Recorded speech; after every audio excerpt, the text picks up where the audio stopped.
என்னோட பேர் விவேக் சின்ராசு. மறைந்த ஜனங்களின் கலைஞன், சின்ன கலைவாணர் அப்படின்னு சொல்கிற விவேக் சார் கூட கிட்டத்தட்ட அவர் 100 படம் பண்ணியிருக்காருன்னா ஒரு 70 படம் அவர் கூட பண்ணியிருக்கேன். இன்னும் இப்போ நிறைய படங்கள் பண்ணிகிட்ருக்கேன். அந்த வரிசையில் இந்த ஆர்கே வெள்ளி மேகம் இது எனக்கு கிடைச்சதே ஒரு பெரிய விஷயம். ஒரு அசிஸ்டன்ட் டைரக்டர் ஒரு பூஜைக்கு போயிருக்காரு, இந்த மாதிரி ஒரு படம் நீ போய் ட்ரை பண்ணு அப்படின்னாரு. சரி நம்பர் கொடுங்க, நான் ஃபோனில் பேசிக்கிறேன்னு சொல்லிட்டு ஒரு 10 நாளாக பேசலை. ஏதோ வேறு படம் ஷூட்டிங்லாம் மிஸ் பண்ணிட்டேன். அவர் திடீர்னு ஞாபகம் வந்து அப்புறம் அந்த நம்பருக்கு ஃபோன் பண்ணால் டைரக்டர் சார் தான் அட்டன் பண்ணாங்க. டைரக்டர் சார் அட்டன் பண்ணால் மலையாளம் பேசுகிறாங்க. சார் நான் இந்த மாதிரி ஆர்டிஸ்ட்டு இது பண்ணியிருக்கேன், உங்களுடைய ஸ்டில்ஸ் அனுப்புங்க. நாங்கள் சரின்னு அனுப்பிச்சேன். அனுப்பிச்சு பார்த்ததுக்கப்புறம் அவர் வந்து எல்லாமே பார்த்தோன்னா பரவாயில்ல, பெரிய ஆர்டிஸ்ட்டாக இருக்கார், ஏதாவது நம்ம படத்தில் கொடுக்கணுமே அப்படின்னு பார்த்தா இங்கே ஆடியோஷன் வச்சு மொத்தமாக செலக்ட் பண்ணிட்டார். அதுக்கப்புறம் தான் அவருக்கு ஒரு ஸ்பார்க் வந்திருக்கு. ஒரு டைரக்டர்னு ஒரு கேரக்டர் கூட ஒரு 4 பேர் வரணும், அது வந்து தமிழ் ஆர்டிஸ்டாகவே இருந்தால் நல்லா இருக்குமே அப்படின்னு மலையாளத்தில் செலக்ட் பண்ண 4 பேரை எடுத்துகிட்டு அந்த 4 பேரை எங்களை கமிட் பண்ணார். அப்போ தான் சொன்னார், சார் நான் ஒரு கதை சொல்கிறேன் கேளுக்குன்னாரு. முன்ன பின்ன பார்த்ததில்லை. எனக்கு வந்து என்னென்னா மலையாள படங்கள் நான் பண்ணது நிறையா டப் பண்ணியிருக்காங்க, ஸ்ட்ரெயிட்டாக மலையாள படம் பண்ணணும்னு ரொம்ப ஆசை. ஆனால் அமையலை. நான் தெலுங்கு கூட நிறையா வந்திருக்கு, ஆனால் மலையாளம் அமையலை. ட்ரை பண்ணிகிட்டே இருந்தேன். திடீர்னு பார்த்தா சார் வந்தாங்க. முழு கதையும் முன்ன பின்ன தெரியாத முழு கதையும் சொன்னாங்க. ஸோ பொதுவாகவே எனக்கு மலையாள படங்களோட ஸ்கிரிப்ட் ரொம்ப பிடிக்கும். பட்ஜெட்டுக்குள்ளே ஒரு அழகான கதை பண்ணுவாங்க. அதுக்கு உதாரணம் இப்போ வந்து மஞ்சுமல் பாய்ஸ் கூட நிறையா அதெல்லாம் உங்களுக்கு தெரியும். அந்த மாதிரி சொல்லும்போது கதையை கேட்டு மிரண்டு போயிட்டு அந்த லைன் 1 hour முழு கதையை அப்படி சொன்னார். ஆஹா சூப்பராக இருக்குது சார், நான் எதிர்பார்க்கவே இல்லை. பட் படங்கள் வந்து மலையாள படம் தான் கிடைக்கணும்னு நினச்சேன். எனக்கு வந்து மலையாள டேரக்டரில் தமிழ் படம் கிடச்சிருக்கு, ரொம்ப சந்தோஷம் அப்படின்னு சொன்னாங்க. சரி ஒரு 4 ஆர்டிஸ்ட் வேணும், அது நீங்களே பார்த்து செலக்ட் பண்ணணும்னு சொல்லி தான் கொட்டாச்சி அண்ணன், நடேஷ் அண்ணன், ஆதேஷ் எல்லாம் ஃபோட்டோஸ் அனுப்பிச்சேன். சரி ஓகே, அது நீங்களே எனக்கு வந்து பார்த்து எனக்கு பேசி நீங்களே மெயின்டைன் பண்ணிக்கோங்க அப்படின்னாரு. சரின்னு ஜாலியாக போனோம். போயிட்டு ஒரு ஃபேமிலி மாதிரி, அதாவது சீன்ஸுங்க கொஞ்சம் கம்மி தான், ஆனாலும் ஒரு தங்கிறது நாட்கள் அதிகம். அங்கே போய் பார்த்தா தான் நண்பன் விசித்திரன் எல்லாருமே தமிழ் ஆர்டிஸ்ட்டுங்க. விஜய், கௌரிஷ், ரூபேஷ் இவங்கெல்லாம் இருந்தாங்க. அப்போ கதை நம்ம சொல்லக்கூடாது, ஏன்னா சுவாரஸ்யம் போயிடும். டேரக்டர் சார் வந்து அவ்வளோ கான்ஃபிடென்ட், ரொம்ப ஜாலியாக பண்ணுவார். எந்த ஒரு டென்ஷன் இல்லாமல் ஒரு ஜாலியாக, அதுவும் ஹார்ட் ஒர்க்குங்க. Full night fight, full night நாங்களாம் ஒர்க் பண்ணி பல நாள் ஆச்சு. அங்கே போய் ஃபுல் நைட் இருந்து ஒர்க் பண்ணி இந்த படத்தை வந்து அழகாக முடிச்சிருக்காங்க. என்னுடைய தாய் தந்தையருக்கு என்னுடைய முதல் வணக்கம். அப்புறம் என்னை தொடர்ந்து ஆதரிச்சிருக்கிற பத்திரிகை நண்பர்களுக்கு வணக்கம். அப்புறம் இந்த படத்தோட ப்ரொடியூசர் பிஜி ராமச்சந்திரன், சந்திரசுதா கிரியேஷன்ஸ் வழங்கும் அந்த படம். அதோட டைரக்டர் வந்து ஷைனு சாவுக்கடன் டைரக்டர். அப்புறம் விஜய், கௌரிஷ் ஹீரோ, அப்புறம் தம்பி ரூபேஷ் கௌரி பண்ணி ஹீரோ பண்ணியிருக்காங்க. இதில் வந்து ஒரு வித்தியாசமான கேரக்டர். நண்பன் சின்ராஸ் சொன்ன மாதிரி தான், ரொம்ப நாளாக எங்களை நடிகர்கள்லாம் வந்து என்னென்னா ஒரு மலையாள படம் பண்ணணும்னு ஆசை இருக்கும். அதர் லாங்குவேஜ் மலையாள படம். ஏன்னா மலையாள படங்களில் பார்த்தோம்னா ஒரு கதைகள் வந்து வித்தியாசமான கதைகள் எடுப்பாங்க. அதில் வந்து ஹீரோன்றது விஷயமே கிடையாது, அந்த கதை தான் மேக்ஸிமம் ஹீரோவாக இருக்கும். அப்படின்ற மாதிரி படம் போது அந்த மாதிரி படத்தில் வந்து நம்ம பண்ணணும்னு அப்படி ஆசைப்படுவோம். ஏன்னா ரொம்ப அந்த ஒவ்வொரு மலையாள படமும் பார்த்திங்கன்னா ரொம்ப ஜீவனுள்ள படங்கள்லாம் பண்ணியிருப்பாங்க. உதாரணத்துக்கு மஞ்சுமல் பாய்ஸு, ஏன் வந்து இப்போ கூட பேசிட்டு இருந்தோம், நண்பர்கிட்ட பேசியிருந்தோம், மஞ்சுமல் பாய்ஸ் ஏன் இவ்வளோ பெரிய ஹிட் அப்படின்னும் போது, நம்ம ஒரு பாலைவனத்தில் ரொம்ப பசியோடு போயிட்டு இருக்கும்போது சின்ன சாம்பார் சாதம் கிடச்சா கூட நம்ம பெருசாக பயங்கர பசியோடு சாப்பிடுவோம். அந்த மாதிரி தான் இன்றைக்கி அந்த மஞ்சுமல் பாய்ஸ் அவ்வளோ பெரிய ஹிட். ஏன்னா தொடர்ந்து ஆக்ஷன் ஆக்ஷன் ஆக்ஷன் வேறு மாதிரி ஜாதி, எப்போ பார்த்தாலும் ஜாதி, இந்த ஜாதி படம் அந்த ஜாதி படம், இப்படியே வந்து தமிழ் சினிமா வேறு மாதிரி திசை தெரியாமல் ஓடிட்டே இருக்குது. இதில் வந்து ஜீவனுள்ள படம் அப்படி ஜெயிக்கின்றது வந்து அகைன் அண்ட் அகைன். இப்போ கில்லி ரீரிலீஸ் படம் ஹிட்டு, பையா படம் ஹிட்டு, அந்த மாதிரி இப்போ மஞ்சுமல் பாய்ஸ்னா படம் வந்து கமலா தேட்டரில் 3rd வீக்கில் பார்க்குறேன், நூன் ஷோவில் பார்க்குறேன், அவ்வளோ கூட்டம். ஒரு கலைஞனுக்கு, ஒரு சினிமா கலைஞனுக்கு என்ன தேவைப்படுதுன்னா இதுதான். நம்ம ஒரு தேட்டரில் இவ்வளோ நாள் வந்து என்னென்னா பேய் படம் மாதிரியே பார்த்துட்டு இருக்கோம். ஒரு 5 பேர் 10 பேர் மட்டுமே தேட்டரில் வந்து படம் பார்த்துட்டு இருக்கோம். ஆனால் அன்றைக்கி பார்த்தோம்னா அவ்வளோ கூட்டம், அவ்வளோ கொண்டாடுறாங்க. அப்போ என்ன காரணம்னா தமிழர் ஜாதியெல்லாம் விட்டுட்டு, ஜாதி மண்ணாங்க இந்த மாதிரிலாம் விட்டுட்டு நம்ம என்ன, ஏன்னா சினிமா கலைஞர்களை பொறுத்த வரைக்கும் சினிமா கலைஞரும் சரி, மக்களும் சரி, ஜாதியும் கிடையாது, மொழியும் கிடையாது, கலைக்கு மொழியும் கிடையாது, எதுவுமே மதம் எதுவுமே கிடையாது. அந்த மாதிரி எங்கேயோ இருக்கிற இடத்துல மலையாள படத்தில் வந்து ஒரு சாதாரண ரிலீஸ் ஆகி பெரிய எந்தவித ப்ரொமோஷன் இல்லாமல் ஓடின படம் மஞ்சுமல் பாய்ஸ். ஸோ அதனால் அந்த இப்போ நாங்களும் இந்த மாதிரி மலையாள படம் பண்ணணும்னு நினைக்கும் போது தான் நண்பன் சின்ராஸ் மூலிமா எங்களுக்கு ஒரு வாய்ப்பு வந்தது. அவன் சொன்ன மாதிரி இந்த மாதிரி ஒரு கேரக்டருக்கா 4 பேர் பண்ணணும். நான் 4 பேரான்னு யோசித்தேன். ஏன்னா நம்ம கொஞ்சம் இப்போ படத்தை செலக்ட் பண்ணி பண்ணிகிட்டு இருக்கேன். இப்போ நான் நல்ல படங்கள்லாம் பண்ணிகிட்டு இருக்கேன். 4 பேர்னும் போது என்னடா அப்படின்னு சொல்லி காமெடியாக இருக்கும், எல்லாம் ஒரு நல்ல கான்டாக்ட் கிடைக்கும், மலையாள இண்டஸ்ட்ரி நல்ல கான்டாக்ட் கிடைக்கும். சும்மா நம்ம வெறும் பாலிமரத்தில் விடாமல் ஏதோ ஒரு சின்ன ஒரு காணல் நீரோ ஏதோ நீர் தெரியுதுன்னு சொல்லிட்டு போனோம். அவ்வளோ அருமையாக ஒர்க் பண்ணுறாங்க மலையாள டீம்ஸில், அவ்வளோ ஆக்டிவாக, அவ்வளோ எனர்ஜியாக, அவ்வளோ சின்சியரிட்டியாக. இந்த டீம் பொறுத்தவரைக்கும் ஷைனி சார் வந்து அவ்வளோ உழைப்பு, அவ்வளோ சின்சியராக ஒரு நேரமாக அவர் வந்து அவர் சினிமா பற்றி நினச்சிருப்பார். அவர் எங்களோட லேட்டாக போவார், காலையில் ஸ்பாட்டுக்கு சீக்கிரமாக அவ்வளோ உழைச்சிருக்காரு. இந்த படத்துக்கு வந்து டோட்டலாக அந்த டீமே சரி, மலையாள படம் டீமே சரி. அது மாதிரி ஃபைட் மாஸ்லாம் பார்த்தீங்கன்னா பெரிய ஃபைட் மாஸ்டர், கிட்டத்தட்ட அவருக்கு ஒரு 60 வயசு மேலே இருக்காங்க அந்த ஃபைட் மாஸ்டர். அவ்வளோ அந்த ஒரு நைட் ஃபுல்லாக படத்தை ஃபைட்டை முடிச்சாங்க. ஈவினிங் ஆரம்பிச்சு மார்னிங் ஃபுல்லாக ஃபைட்டையும் முடிச்சாச்சு. ஸோ என்னுடைய கேரக்டர்களுக்கு பெருசாக இல்லைனா கூட ஒரு சிக்னிஃபிகன்ட் கேரக்டர் இருக்கும். 4 பேர் அந்த வந்து வித்தியாசமாக இது வரைக்கும் நான் என்னுடைய கேரக்டரில் நான் பண்ண ஒரு காமெடியாக அதில் பண்ணியிருக்கேன். அதில் நாங்கள் 4 பேர் ஒரு மாதிரி காமெடியாக வித்தியாசமான கேரக்டராக இருக்கும். ஊடக நண்பர்களுக்கு என்னுடைய சிறந்தார்ந்த வணக்கம். இந்த படம் ஆர்கே வெள்ளி மேகம் படத்துக்கு டைரக்டர் சைனு சார் வந்து உங்களுக்கு யாருமே தெரியாது. அதே போல் பிஜி ராமச்சந்திரன் சார் எங்களுக்கு யாரும் தெரியாது, யாருமே தெரியாதுங்க. நம்ம சின்ராஸ் தான் போன் அடிச்சு, அண்ணே ஒரு படம் ஒன்று கேரளாவில் ஷூட்னேன், இந்த 4 பேர் சொல்லியிருக்காங்க, அது எங்கிட்ட தான் சொல்லியிருக்காங்க, என்னண்ணே ஓகேவா? ஓகே, எப்போ ஷூட்டு தெரியலண்ணே. ஒரு வாரம் மறுபடியும் சின்ராஸ் எப்போ ஷூட்டு தெரியலண்ணே, ஆனால் பேசிக்கிட்டு தானே இருக்காங்க. ஒரு வாரம் கழிச்சு சின்ராஸ் எப்போ ஷூட்டு, அண்ணே இன்னைக்கு டைரக்டர் கூப்பிட்றேன்னு சொன்னாருண்ணே. Okay right. அது என்னமோ கேரளா படணும்னு நமக்கு ஒரு ஆசை வந்துருச்சு. ரைட், சாயந்தரமாக ஒரு ஃபோன், மதியம் அடிச்சா இன்னைக்கு நீங்கள் கிளம்பணும்ன்றாரு. ரைட்டு அப்படின்னு சொல்லி எல்லாம் ரெடி ஆகிட்டோம். மறுபடியும் ஃபோன் அடித்தா எடுக்கவே இல்லை சார். எத்தனை ஃபோனு டைரக்டருக்கும் அடித்தோம், அவங்க ஒய்ஃபுக்கும் அடித்தோம், ஃபோனே எடுக்கலை. அண்ணே கூப்பிட்டு வரேன், மணி 8:30, 8:45, 9, எங்கே காயங்குளத்துக்கு விசாரித்தா அது போட்டு போகுது. சரி ரைட்டு, 9 மணிக்கு ஃபோன் அடிச்சு கிளம்புங்க. என்ன சின்ராஸு கன்ஃபார்மா? அண்ணே கிளம்ப சொல்லிட்டாருண்ணே, இப்போ காசெல்லாம் போட்டுவிட்டாங்க, டிக்கெட் போட்டுவிட்டாங்க. அடித்து பிடிச்சி ஒன்றாமா அந்த நைட்டு ஃபுல்லாக போய் அடுத்த நாள் மதியம் தான் போய் சேர்ந்தோம். போய் சேர்ந்தோடனே சரி ரைட் போனோடனே நல்லா குளிச்சுட்டு ஸ்பாட்டுக்கு போனோம். பரபரப்பாக டைரக்டர்லாம் போய் பார்த்தா, எல்லாம் பார்த்தா okay okay okay okay no problem ready sir. இப்போ சார் ஒரு சீன் நடிச்சிட்டோம். நடிச்சுட்டு அப்படியே ஒரு 10 நிமிஷம் ஒரு ஏசி ரூமில் போய் உட்காந்துன்னு சொல்லி அந்த வீடு அங்கே அப்படியே அழகான எல்லாத்துக்கும் ஒரு ஏசி ரூம் போட்டு எல்லாம் போய் உட்காந்தோம்.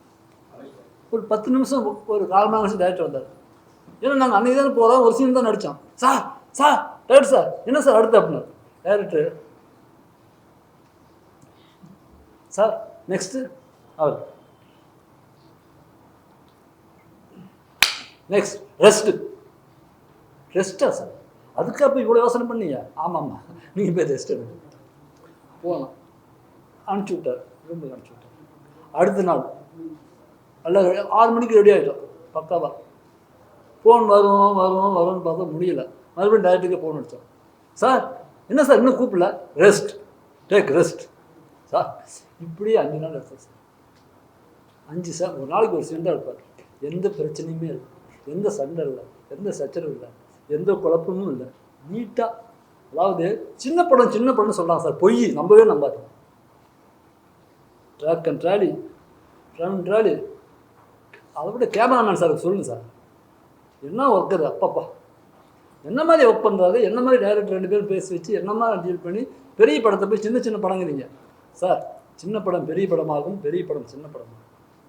இது சின்ன படமே அல்ல, அவங்களுடைய உழைப்பு ഇത് മികപ്പെரிய പടം സാർ. എല്ലാവർക്കും നമസ്കാരം. എൻ്റെ പേര് സുമീസൻ.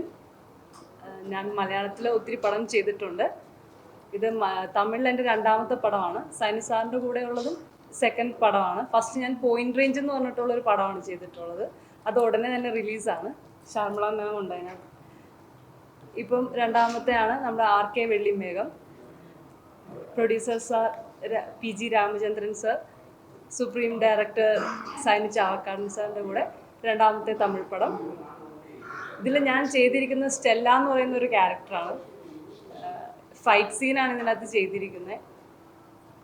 ഇതിനകത്ത് തന്നെ സെലക്ട് ചെയ്യാൻ കാര്യം എന്ന് പറഞ്ഞത് ഞാനൊരു കരാട്ടെ ബ്ലാക്ക് ബെൽറ്റാണ്. അപ്പം എൻ്റെ ടാലൻറ്റ് കണ്ടിട്ട് സാറ് രണ്ട് പടത്തിലും സെലക്ട് ചെയ്തിരിക്കുന്നത് അങ്ങനെ തന്നെയാണ്. എൻ്റെ ടാലൻറ്റിനനുസരിച്ച് ചെയ്യാനായിട്ട് സാർ എന്നെ ഒത്തിരി എൻകറേജ് ചെയ്തിട്ടുണ്ട്. സാർ എപ്പോഴും എന്നെ കൂപ്പിടുന്നു മോളെ മോളെ മോനെ മോനെ. അത് കേൾക്കുമ്പോൾ തന്നെ നമുക്ക് കൂടുതലായിട്ട് വർക്ക് ചെയ്യാനായിട്ട് സാധിക്കും. കാരണം ഓരോ ഷോട്ട്സ് കഴിയുമ്പോഴും സാർ വന്നിട്ട് പറയും നല്ല ഇருக்கு കുറച്ചും കൂടെ. വളരെ എൻകറേജിങ് ആയിട്ടുള്ളൊരു ഡയറക്ടറാണ് സൈനു ചാവക്കാടൻ സാർ. എല്ലാവരും പടം തിയേറ്ററിൽ பார்க்கணும். എനിക്ക് തമിഴ് നല്ല தெரியல എന്നാലും பார்க்கணும். இது நல்ல படம் தான். எல்லாருக்கும் நன்றி. எல்லாருக்கும் வணக்கம். எனக்கு தமிழ் நல்லா வராத, கொஞ்சம் வரும். நான் முதல்ல நடிக்கினா வெள்ளி மேகம் படம் ராமச்சந்திரன் சார் ப்ரொடியூஸ் பண்ணிட்டேன். சைனு சாவக்காடன் சார் டைரக்ட் பண்ணியிருக்கேன். அவர் வேறு படம் இருந்துட்டு மலையாளம் படம் அதிலெல்லாம் நான் நடிப்பிச்சேன். இது முதலாக ஒன்று தமிழ் படம் வெள்ளி மேகம். சின்ன கேரக்டர் தான் எங்களும். எனக்கு சைனு சாவக்காடன் சார் கூட அவர் டைரக்டர் பண்ணும்போது எனக்கு தெரியாதே ஒரு அட்டாச்மெண்ட் இருக்குது. அவர் என்னென்ன மிஸ்டேக் வந்தாலும் அது அப்படி இப்படி காட்ட வேணும், இப்படி காட்ட வேணும். அதுக்கெல்லாம் அவர் ஒரு எனக்கு என்ன பின்னால் அப்படி இப்படி சொல்லிட்டு இருக்கோம், இந்த மாதிரி வேணும். அது மாதிரி ஒரு டைரக்டர் சார். உங்களுக்கு எல்லாம் டைம் கிடைச்சுன்னா தியேட்டரில் வந்து இது பார்க்க வேணும். நம்ம எல்லாம் இப்படம் ப்ரமோஷன் பண்ண வேணும். நன்றி. எல்லாருக்கும் வணக்கம். நான் நடிகை சான்மிலா. ஷைனு சவக்காரன் சார் வந்து ஃபஸ்ட்டு வந்து என்னை கூப்பிட்டது வந்து பாயிண்ட் ரேஞ்ச் அப்படின்னு பண்ண ஒரு மலையாள படத்துக்காக. ஸோ எப்போவுமே மலையாளம் நான் நிறைய படம் பண்ணியிருக்கேன் முன்னாடி. பட் அதே மாதிரி ஒரு படமாக இருக்கும்னு நினச்சி போனேன். பட் அது இல்லை. இப்போ இருக்கிற அந்த லேட்டஸ்ட் ஜென்ரேஷனுக்கு ஏற்ற மாதிரி ஃபாஸ்ட்டான படம். நான் 2 நாள் ஷூட்டிங் பண்ணோடனே ஷைனு சாரை கூப்பிட்டு கேட்டேன், இப்போ நீங்கள் தெலுங்கு ஸ்பீடில் எடுக்கிற மலையாள படம் நான் ஃபஸ்ட் டைம் பார்க்குறேன். எல்லாம் டக்குன்னு எல்லாம் டேக்கு சும்மாச்சுக்கு இந்த மானிட்டருக்கு டைம் கிடையாது, அந்த லெங்தி டயலாக் கிடையாது. கிறிஸ்ப் அண்ட் இன்ட்ரெஸ்டிங், அதாவது யங்கர் ஜென்ரேஷன் பார்க்கக்கூடிய இன்ட்ரெஸ்டிங்கான சப்ஜெக்ட்ஸ். ஷைனு சாருடைய செலெக்ஷன்ஸ் எல்லாமே அப்படி தான். அதே மாதிரி தான் வெள்ளி மேகம் ஸ்கிரிப்ட் சொன்னார். இது திருப்பி ஒரு த்ரில்லர். நீங்கள் பார்த்தீங்கன்னா ஒரு ஸ்லோவாக இருக்கிற மலையாளம் பேக்ரவுண்டே சார் கிடையாது. உண்மையிலே சொல்ல போனால் அவர் மலையாளியாக இருந்தாலும் மனசளவில் அவர் தமிழ் தான். ஸோ தமிழ் தெலுங்குக்கு ஏற்ற ஒரு டைரக்டர். மட்டும் ரொம்ப என்கரேஜ்மெண்ட். இப்போ நம்ம டயர்டாக போய் இருந்தாக்கா கூட சிரிச்சுக்கிட்டே வாங்க மேடம், அவர் சொல்கிறதுக்கு பார்த்தாலே நம்ம ஃப்ரெஷ் ஆகிடுவோம், ஆக்டிவ் ஆகிடுவோம். ஸோ அதனால் எல்லாருமே வந்து நல்ல ஊக்கம் கொடுக்கக்கூடிய ஒரு டைரக்டர். மத்தியில் சில பேர் சும்மனாச்சும் தமிழ் படம் எடுக்கணும்னு போய் சொல்லுவாங்க. தமிழில் நாங்கள் படம் எடுக்கணும்னு ஆசைப்படுறோம், தமிழ் ரொம்ப பிடிக்கும்னு. பட் ஷைனு சாரை பொறுத்த வரைக்கும் மனசார தமிழ் படம் எடுக்கணுன்றது அவருடைய ஆசை. தொடர்ந்து நிறைய தமிழ் படங்கள் எடுக்க அவர் பிளான் பண்ணிகிட்ருக்காரு. கண்டிப்பாக அந்த மாதிரியான ஒரு கம்மிங் அப் பர்சனுக்கு you have to give a helping hand. In fact Shine sir கல்யாணம் பண்ணது ஒரு தமிழ் பொண்ணு தான். ஸோ உண்மையிலே தமிழ் மேலே அவருக்கு ஒரு பேஷன் இருக்குது. அது மட்டும் எல்லா ஏஜ் குரூப்ஸும் பார்க்க த்ரில்லிங்கான இன்ட்ரெஸ்டிங்கான சப்ஜெக்ட்ஸ் தான் எடுத்து சொல்கிறேன். ரொம்ப லேகாக ஸ்லோவாக போகிற சப்ஜெக்ட்டு அந்த மாதிரிலாம் இருக்காது. இன்ஃபேக்ட் நான் நடித்த நிறைய மலையாள படங்கள் பார்க்கும்போது கூட எனக்கு பிகினிங் ஸ்டேஜஸில் நான் பண்ண படம்லாம் பார்த்தா ரொம்ப சம்டைம்ஸ் பார்க்கும்போது போர் அடிக்குது. ஏன்னா ஃபஸ்ட்டு நடிக்கும் போது இன்ட்ரெஸ்டிங்காக நம்ம வரோமே அப்படின்னு பார்த்துட்டோம். பட் 2வது வாட்டி 3வது வாட்டி இப்போ ரீசெண்டாக பார்க்கும்போது ஸ்பீடு கம்மியாக இருக்கிற மாதிரி தோணுச்சு அந்த படங்களில். பட் இவர் படம் பார்த்தாக்கா ஃப்ரேம் டு ஃப்ரேம் இன்ட்ரெஸ்டிங்காக அந்த மாதிரி பண்ணக்கூடிய டைரக்டர். அண்ட் பாட்டுங்க ரொம்ப நல்லா வந்திருக்கு இந்த படத்தில். மட்டும் இல்லை, நம்ம ராமச்சந்திரன் சார் என் ஹஸ்பண்டாக நடிச்சிருக்காரு. So I have done his wife character. நான் தான் ஹீரோ கௌரிஷுடைய மதராக பண்ணியிருக்கேன் இந்த படத்தில். ரெண்டுமே டிஃப்ரெண்ட் கேரக்டர் கொடுத்தாரு. இப்போது பாயிண்ட் ரேஞ்ச் நீங்கள் பார்த்தீங்கன்னா ஒரு பொலிட்டிஷியன் அம்மா, இது பார்த்தா ஒரு ஹோம்லி கிராமத்து அம்மா. அந்த மாதிரி ஒரு டிஃப்ரென்ஸ் கொடுத்துருக்காரு. எல்லாரும் தியேட்டர் வரணும், ஃபேமிலியோடு வரணும், படத்தை பார்க்கணும். நன்றி. வணக்கம், என் பேர் ரூபேஸ்வரன். நான் இந்த படத்தில் வந்து செகண்ட் ஹீரோவாக பண்ணியிருக்கேன். ஆர்கே வெள்ளி மேகம் என்னோடய ஃபஸ்ட்டு டெபியூட் மூவி. ரொம்ப ஹாப்பியாக எந்த ஒரு எதிர்பார்ப்புமே இல்லாமல் வந்த ஒரு படம் இது. எனக்கு அவ்வளோ ஃப்ரீடம் கொடுத்து எல்லா விஷயமும் வந்து ரொம்ப அன்போடு பார்த்துக்கிட்ட சைனு சார் டைரக்டர், அண்ட் நம்ம கேமராமேன் அலெக்ஸ் சார் அண்ட் விஷித்தன் அண்ணன் ரொம்பவே எப்படி சொல்கிறது, ஒரு எக்ஸ்பீரியன்ஸை வந்து அவங்களோட இவ்வளோ வருஷம் எக்ஸ்பீரியன்ஸை உட்கார வச்சு ஒரு 10 நிமிஷத்தில் சொல்லி கொடுத்துட்டாங்க. இதை வந்து நம்ம இத்தனை வருஷம் கடந்தால் தான் வந்து இந்த எக்ஸ்பீரியன்ஸ் கிடைக்கும். ஒரு விஷயமும் வந்து அவ்வளோ அழகாக பார்த்து எந்த ஒரு மனஸ்தாபமே இல்லாமல் எல்லாருக்குமே நான் நல்லது பார்த்த சைனு சார். Very happy. இந்த படம் வந்து எல்லாருமே ரொம்ப ரொம்ப கஷ்டப்பட்டு பண்ணியிருக்காங்க, இஷ்டப்பட்டு பண்ணியிருக்காங்க. லைஃப்பில் வந்து நான் ஒரு பெரிய எக்ஸ்பீரியன்ஸ் கெயின் பண்ணதில்ல. எப்படிலாம் இருக்கணும், எப்படியெல்லாம் இருக்கக்கூடாதுன்னு ஒரு சில விஷயங்களை கற்றுக் கொடுத்த இந்த படம் ரொம்பவே ஹாப்பி. எல்லோரும் சொன்னாங்க இந்த சின்ன படத்துக்கு அவ்வளோ சப்போர்ட் பண்ண, நிறைய பேர் சப்போர்ட் பண்ண மாட்டாங்க அப்படின்னா இல்லை. எல்லா படமும் ஒரே படம் தான். எல்லாருமே வந்து ஒரு ஒரு சின்ன எஃபர்ட் தான். இந்த படம் நல்லா இருக்குது நல்லா இல்லை அவ்வளோதான் விஷயம். அவங்க எஃபர்ட்டை கொஞ்சம் அழகாக சொல்லி கொடுத்துட்டோன்னா எல்லாருமே சக்சீட் ஆகலாம் லைஃப்பில். நான் சொல்ல வேண்டிய அவசியம் இல்லை, பெரியவங்க எல்லாருமே இருக்காங்க. அண்ட் நம்ம ப்ரொடியூசர் சார் ரவிச்சந்திரன் சார் அவ்வளோ எப்படி சொல்கிறது, அதில் வந்து நம்ம சந்தோஷ் அவரோட ஒரு அப்பா கேரக்டர் பண்ணியிருக்காரு. அதில் அவ்வளோ சாமிங்காக ரொம்ப ஹம்பிளாக பேசி ரொம்ப அழகாக பண்ணி கொடுத்துருக்காங்க. பத்திரிகை நண்பர்கள், நீங்கள் வந்து இந்த படத்தை வந்து மென்மேலும் வெளியில் இருக்கிற எல்லாருக்கும் நீங்கள் தான் கொண்டு போய் சேர்க்குறீங்க. கொஞ்சம் உங்களோட சப்போர்ட் கண்டிப்பாக தேவைப்படுது. நன்றி. ആർ.കെ. വെള്ളിമേഘം സിനിമയിൽ ആർ.കെ. ഒരു ക്യാരക്ടറാ നടിക്ക ഒരു അവസരം കിടച്ചത്, சான்ஸ் கிடச்சிது. இது producer Sri PG. Ramendran sir, என் ஃப்ரெண்டு, என் first film director Sri Sainu Chavakkad. நான் முதல்ல வந்து 2 ஃபிலிம் ப்ரொடியூஸ் பண்ணியிருக்கு. இந்த படத்தில் நடிக்க இந்த நம்ம சைனு சாவக்காடு சார் கூப்பிட்டு இந்த படத்தில் நடிக்கும்போது இந்த கேரக்டர் ஒரு எனக்கு அந்த ஸ்டோரி சொல்லும்போது அவள் ஃபஸ்ட் டைமில் எனக்கு ரொம்ப எக்ஸைட்டட் ஆயிடுச்சு. ஸ்டோரி சொல்லும்போது ஸ்டோரி ஒரு டைரக்டர் ஸ்டோரி, ഒരു 2 ஸ்கிரிப்ட் ரைட்டர்ஸ் வந்து அவர் இன்ட்ராக்ஷனில் ரொம்ப situations, acting situations, real life situations.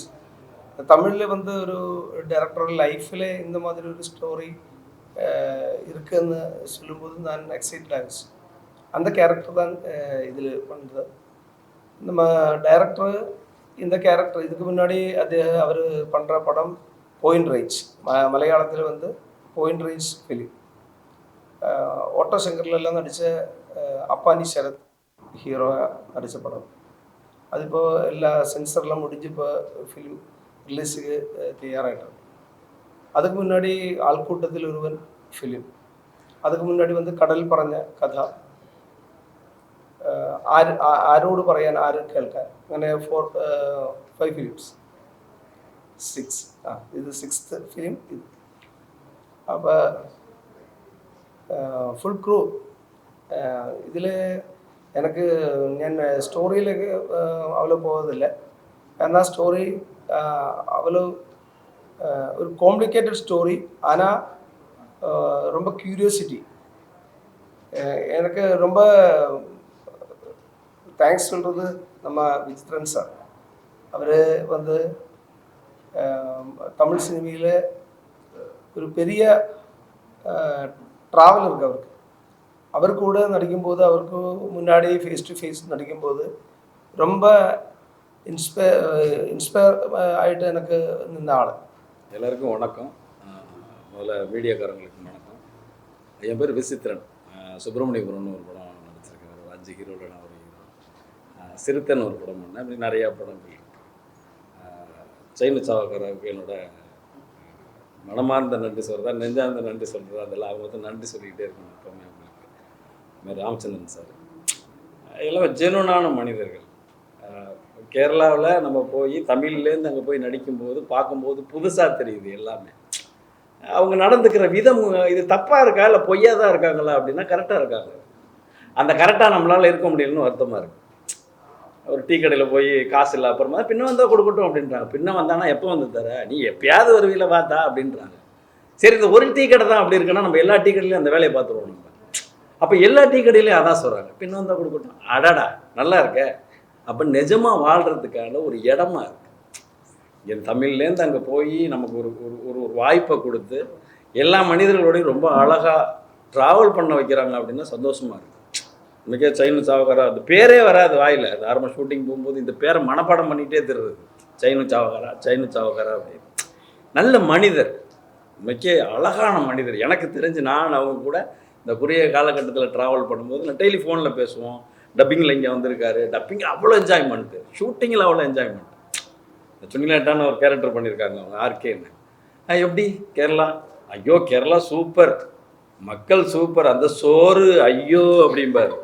சாப்பாடு செட் ஆகலை, சோறு தான் அது, நமக்கு ஒத்துக்கலை. அது அவ்வளோ நிஜமான மனிதர்களாக இருக்காங்க. நம்ம போய் அங்கே அடாப்ட் ஆக முடியல. சந்திக்கிற மனிதர்களெல்லாம் இவன் அப்படி இருப்பானா இப்படி இருப்பானா சந்திச்சு புதுசாக சில மனிதர்கள் கிடைக்கும் போது நமக்கு கொஞ்சம் புதுசாக இருக்குது. இன்றைக்கி அந்த கதையில் ஒரு நல்ல கேரக்டர் பண்ணியிருக்கேன் நான். எனக்கு அவங்க மனைவியாக பண்ணியிருக்காங்க. தம்பி கௌரிஸ், விஜய் கௌரிஸ்க்கு நான் வந்து நிறைய நன்றி சொல்லணும். அவர் தான் டைரக்டர்கிட்ட சொல்லி எனக்கு அதில் ஒரு கேரக்டர் வாங்கி கொடுத்தாங்க. உண்மைக்கு நம்ம நல்லா நடிச்சிடலாமா அப்படின்னு டைரக்டர்கிட்ட கேட்டால் அது டைரக்டர் தான் சொல்லணும். நம்ம நல்லா நடிச்சிருவோமா நடிக்க மாட்டோமா தமிழ்லேருந்து போகும்போது அங்கே நம்ம நடிக்கும் போது கிடைக்கிற ரெஸ்பான்ஸு வேறு மாதிரி இருக்குது. ஒரு பெரிய ஒரு சொகுசாக இருக்குது, சந்தோஷமாக இருக்குது. அது மாதிரி அலெக்ஸ் சார் கேமராமேன், அலட்டிக்காத மனிதர். அந்த வரட்டும், ஓகே ரெடி. ஒரு தட்டு கழுவ மாட்டேன் சாப்பிட்டா. நான் அந்த யூனிட்டில் தட்டு கழுவுறாங்க. நம்ம செய்யாமல் யார் செய்கிறது அப்படிங்கும்போது நமக்கும் அது தோணும், நம்மளும் கழுவி வச்சிடலாமே. அந்த அந்த பழக்க வழக்கம் அங்கே போனால் கற்றுக்கலாம், நல்ல விஷயங்கள் அவ்வளோ இருக்குது. ഉണ്മയ്ക്ക് இந்த படம் வெற்றி பண்ணணும், அது வந்து உங்கள் கையில் தான் இருக்குது. നമസ്കാരം, എൻ്റെ പേര് ടോൺസ് അലക്സ് എന്നാണ് ഫുൾ നെയിം. ഞാൻ എൻ്റെ 6ാമത്തെ ഫിലിമാണത്. ഞാനും സൈനുക്ക, ഇക്ക എന്ന് പറയുന്നത് എൻ്റെ ചേട്ടനാണ്, എൻ്റെ ജ്യേഷ്ഠനാണ്. ചേട്ടൻ അനിയൻ അങ്ങനത്തെ ഒരു രീതിയിലുള്ളൊരു ബന്ധമാണ് ഞങ്ങൾ തമ്മിലുള്ളത്. അപ്പോൾ ഞങ്ങളെ 2ാമത്തെ പടം, ആദ്യത്തെ പോയിൻ്റ് റേഞ്ച് ആയിരുന്നു ചെയ്തത്. അതിനുശേഷമാണ് തമിഴ് പടം. ഞങ്ങളുടെ എല്ലാവരുടെയും തമിഴ് പടമാണ്, ഫസ്റ്റ് തമിഴ് പടമാണ്. എല്ലാവരും അതിനെ സപ്പോർട്ട് ചെയ്യണം. പിന്നെ ഞങ്ങളുടെ സുഹൃത്തുക്കളായ സുനിലേട്ടൻ, രാമേന്ദ്രൻ സാറ്, ഇങ്ങനെയാണ് ഞങ്ങളെല്ലാവരും കൂടിയാണ്, ഞങ്ങളൊരു കുടുംബം പോലെയാണ് ഒരു പടം ഞങ്ങൾ വർക്ക് ചെയ്യുന്നത്. ആസ് എ ഫാമിലി, ഞങ്ങളുടെ സിനിമ എന്ന് പറയുന്നത് ഞങ്ങളൊരു ഫാമിലി തന്നെയായിട്ടായിരുന്നു വർക്ക് ചെയ്തത്. എല്ലാവരും എൻജോയ് ചെയ്ത് ഭയങ്കര എക്സ്പീരിയൻസ് ആയിട്ടെന്ന് വെച്ച് കഴിഞ്ഞാൽ നമ്മുടെ ഈ പടത്തിൻ്റെ ഒരു പ്രത്യേകത റൊമാൻസ് ഉണ്ട്, അതുപോലെ തന്നെ നമുക്കൊരു സ്റ്റണ്ട്, അങ്ങനെയുള്ള എല്ലാ സെക്ഷനും നമ്മൾ കൈകാര്യം ചെയ്യുന്നത് ഫാമിലി ഓറിയൻറ്റഡ് ആണ്. എല്ലാം കൂടെ വരുന്ന ത്രില്ലറാണ്, ഹൊററുണ്ട്, എല്ലാം എൻജോയ് ചെയ്യാൻ പറ്റുന്ന ഒരു വെറൈറ്റി സ്റ്റോറി ലൈനാണ്. ഈ സ്റ്റോറി ലൈനിൽ നമുക്ക് മാക്സിമം, എന്നെ സംബന്ധിച്ച് മാക്സിമം എക്സ്പീരിയൻസ് ആണ്, എനിക്ക് എക്സ്പീരിയൻസ് കിട്ടിയതുമാണ്. കാരണം ഇതിൽ എനിക്ക് എക്സ്പീരിയൻസ് കിട്ടിയെന്ന് പറയാൻ കാരണം ഇതെല്ലാ തരത്തിലും എല്ലാ ഘടകങ്ങളും അടങ്ങിയ ഒരു ഫിലിം ആയതുകൊണ്ട് വളരെയധികം എക്സ്പീരിയൻസ് കിട്ടാൻ എനിക്കൊരു പറ്റി ഈ വർക്കിൽ. പിന്നെ എല്ലാ സുഹൃത്തുക്കളും ഞങ്ങളുടെ കൂടെ അഭിനയിക്കുന്നവരായാലും എല്ലാവരും ഞങ്ങളുടെ കൂടെ കട്ടയ്ക്ക് നിന്നു. എല്ലാവരും ഇതിനകത്ത് യൂണിറ്റായിട്ട് നിന്നവരും ഫുഡ് തരുന്ന പ്രൊഡക്ഷൻ ബോയ്സ് ഉൾപ്പെടെ എല്ലാവരും ഭയങ്കര കട്ടയ്ക്കായിരുന്നു. എല്ലാവരും പക്ക ഫാമിലി ഓറിയൻറ്റഡ് ആയിട്ടായിരുന്നു യൂണിറ്റിൽ നിന്നത്. അസോസിയേറ്റായ പ്രവീൺ ചേട്ടനും എല്ലാവരും ഉണ്ടായിരുന്നു, അദ്ദേഹം ഒന്നും വന്നിട്ടില്ല. എല്ലാവരും നമ്മളെ വളരെയധികം സന്തോഷത്തിലായിരുന്നു, എന്താ വെച്ചാൽ സന്തോഷം, ഹാപ്പി മൂഡിലായിരുന്നു വർക്ക് ചെയ്തത്. ഇതിനു മുമ്പ് ഞാൻ ചെയ്തത് ഒരു 3 ടെക്നീഷ്യന്മാരെ വെച്ചുകൊണ്ട് ഒരു കംപ്ലീറ്റ് ദുബായിൽ ചെയ്ത ഒരു പടത്തിന് ക്രിട്ടിക്സ് അവാർഡ് കിട്ടിയതായിരുന്നു. ഞാനൊരു ക്യാമറമാനാണ്. അപ്പോൾ എല്ലാവരും ഈ ഞങ്ങളുടെ ചെറിയ വലിയ പടം எல்லாரும் கண்டு சககரிக்கணும். தேங்க்யூ. என்னுடைய பேர் வந்து வினிதா ரமேஷ். நான் புதுச்சேரி தொலைக்காட்சி நிலையம் தூர்தர்ஷன் கேந்திராவில் நிகழ்ச்சி தொகுப்பாளினியாக பணியாற்றிட்டு இருக்கேன். சினிமா அப்படின்னு சொன்னால் சித்திரமான இச்சொல்லுக்கு சிந்தனையால் வளம் சேர்ப்போம். மாறி வரும் உலகில் புதியன படைப்போம். கைவிரல் பிடித்து நடைப்பழக்கி மெல்ல மேலேற்றுவோம். உலகம் செதுக்க ஒளிகள் படைப்போம். பாரதி வழி நின்று மனத்தின்மையை தெளிப்போம். அறிவின் கூர்மையால் அற்புதம் செய்வோம். தன்னை உணரும் தத்துவம் படிப்போம். உடலினை உறுதி செய்வோம். கவிதை, புனைக்கதை, ஓவியம் உள்ளிட்ட நுண்கலை வளர்ப்போம். ஒவ்வொரு விதையும் விருட்சமாக வீரியம் கொடுப்போம். அன்பின் துணை கொண்டு அனைத்தும் செய்வோம். மானுடம் செழிக்க சுவடுகள் பதிப்போம்.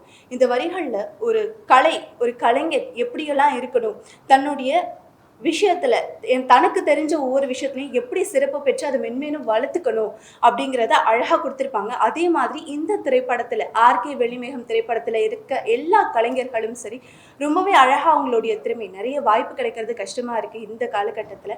அந்த வாய்ப்பை பயன்படுத்தி தனக்குள்ள இருக்க திறமையை மென்மேலும் வளர்த்துக்கிட்டு ரொம்பவே அழகாக அவங்களுக்கு கொடுத்துருக்க கதாபாத்திரத்தை சூப்பராக வெளிக்கொண்டு வந்திருக்காரு டைரக்டர் சாரும் சரி, இதில் இருக்க எல்லா ஆர்டிஸ்ட்டும் சரி ரொம்பவே அழகாக பண்ணியிருக்காங்க.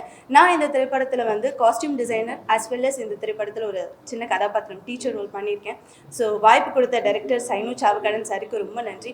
இந்த டீம் ஆல்ரெடி நம்மளுடைய டான் செலக்ட் சார் இருக்கார் இல்லையா, நம்மளுடைய கேமராமேன் சொன்ன மாதிரி இந்த திரைப்படம் ஆர்கே வெள்ளிமேகம் திரைப்படம் அப்படின்னு பார்த்தீங்கன்னா குறிப்பாக எல்லாமே இருக்குது. ரொமான்டிக் அண்ட் த்ரில்லர், ஹாரர் எல்லாமே வந்து கலந்த ஒரு திரைப்படம் தான் ஆர்கே வெள்ளிமேகம் திரைப்படம். It's a family film. எல்லாரும் போய் பாருங்கள், உங்களுக்கு சப்போர்ட் கொடுங்க. டைரக்டர் சைனு சாவக்காடன் சார் சொல்லணுன்னா நிறையா வந்துட்டு சப்போர்ட்டிவ், நிறைய விஷயங்கள் தெரிஞ்ச ஒரு மனிதர். அவருடைய முதல் திரைப்படம், அதாவது மலையாளத்தில் நிறைய ஃபிலிம்ஸ் பண்ணிவிட்டு ஸோ தமிழ் இண்டஸ்ட்ரி நம்மளை நம்பி முதல் கால் எடுத்து வச்சிருக்காரு. நிச்சயமாக நம்மளோட சப்போர்ட் கொடுக்கணும். திரைப்படம் வந்து ரொம்பவே ஒரு ஃபேமிலி ஓரியன்ட் சப்ஜெக்ட். ஸோ கண்டிப்பாக எல்லோரும் போய் பார்த்து உங்களோட சப்போர்ட் கொடுங்க. அதே மாதிரி நம்மளுடைய producer engineer P G Ramachandran sir, அவருடைய ஒய்ஃப் சுதா மேம் ரொம்பவே வந்து சப்போர்ட்டிவ். நிறைய அதாவது ஃபிலிம் அப்படின்னும் போது ரொம்ப ஒரு ஃபேமிலி மாதிரி இருந்தால் தான் அந்த இடமே ஜாலியாக இருக்கும், ஈஸியாக எல்லோரும் ஒரு ஸ்ட்ரிக்டாக சண்டே கோவம் அந்த மாதிரி எதுவும் இல்லை. நீங்கள் பண்ணுங்கள், உங்களோட ஒர்க்கு நீங்கள் பண்ணுங்கள், நாங்கள் சப்போர்ட் பண்ணுறோன்ற மாதிரி சொல்லுவாங்கல்ல, ஸ்ட்ரிங் வந்து என் கையில் இருக்குது, நீங்கள் லீனியண்ட்டாக உங்களோட ஒர்க் பாருங்கன்ற மாதிரி எல்லாரையும் ஃப்ரீயாக விட்டாங்க. ரொம்பவே எல்லாரும் அவங்களோட ஒர்க்கை பக்காவாக முடிச்சு கொடுத்தாங்க. ஸோ கண்டிப்பாக போய் எல்லாரும் பாருங்கள். நன்றி. നമസ്കാരം. എൻ്റെ പേര് ശ്രുതി കുഞ്ഞുമോൻ. ഞാൻ ഫിലിമിൽ വരാൻ കാരണം സൈനു സാറ് തന്നെയാണ്. സാർ ഒരു ദിവസം എന്നെ വിളിച്ചു, മോളിങ്ങനെ ക്യാരക്ടറുണ്ട്, ക്യാരക്ടറിൻ്റെ പേര് ചെമ്പകം എന്നാണ്. സാർ ചോദിച്ചു വരാൻ പറ്റുമോ എന്ന് ചോദിച്ചു. അപ്പോൾ അതിന് തന്നെ സാറേ ഞാൻ അന്നേരം പറഞ്ഞ ഭയങ്കര ലക്കിയാണെന്നാണ് എനിക്ക് തോന്നുന്നത്. കാരണം എൻ്റെ പേരായിട്ട് വന്നിരിക്കുന്ന സാറാ, പിന്നെ പറയേണ്ട കാര്യമില്ലല്ലോ. അതുകൊണ്ട് ഞാൻ ഭയങ്കര ഹാപ്പിയാണ്. പിന്നെ അതുപോലെ രാമൻ സാറിനെ കുറിച്ച് പറയേണ്ട കാര്യമില്ല. സാറ് ഞങ്ങളുടെ കൂടെ കട്ടയ്ക്ക് സപ്പോർട്ട് നിൽക്കുന്ന സാറാണ്. പിന്നെ ക്യാമറാമാൻ സാറ്, എല്ലാവരും. പിന്നെ എനിക്കൊന്നും പറയാനില്ല, സത്യം പറഞ്ഞാൽ എനിക്കൊന്നും പറയാൻ പറ്റത്തില്ല. எல்லாருக்கும் நன்றி, நமஸ்காரம். என்னோட பேர் கோவை பாலு. ஆர்கே வெள்ளிமேகம் இதன்ற ஸ்கிரிப்ட் ரைட்டர். வந்தவரை வாழ வைக்கும் தமிழக பத்திரிகை நிருபர்கள் உங்கள் அனைவருக்கும் என் முதற்கான் வணக்கம். இப்படம் வந்து உருவானது எப்படின்னு கேட்டிங்கன்னா, ஒரு சிறிய த்ரெட்டு மாத்திரம் கிடைச்சிது. அந்த த்ரெட்டில் இருந்து நம்மளுக்கு உருவாகியதான இந்த கான்செப்ட் வெள்ளிமேகம், ஆர்கே வெள்ளிமேகம். இது இரவு பகல் பாராது ஒரு கடல் அலைகள் அடிக்கிற ஒரு சப்தத்தில் போயிட்டு ஸ்கிரிப்ட் நம்ம உருவாக்கியது. இரவு பகல் பாராது ஒரு பீச்சில் போயிட்டான்னு கதை உருவாக்கியது. இப்படம் வெற்றி அடைய உங்களோடது ஆதரவு தருமாறு கேட்டுக்கொள்கிறேன். இதன் ப்ரொடியூசராகிய திரு பிஜி ராமச்சந்திர சாரும், நம்முடைய டைரக்டர் சாரும், கேமராமேன், மற்ற இதில் பங்கெடுத்த அங்கத்தினர் எல்லாருக்கும் என் வணக்கத்தை தெரிவித்துக் கொள்கிறேன். இப்படம் வெற்றி அடைய வேண்டும்.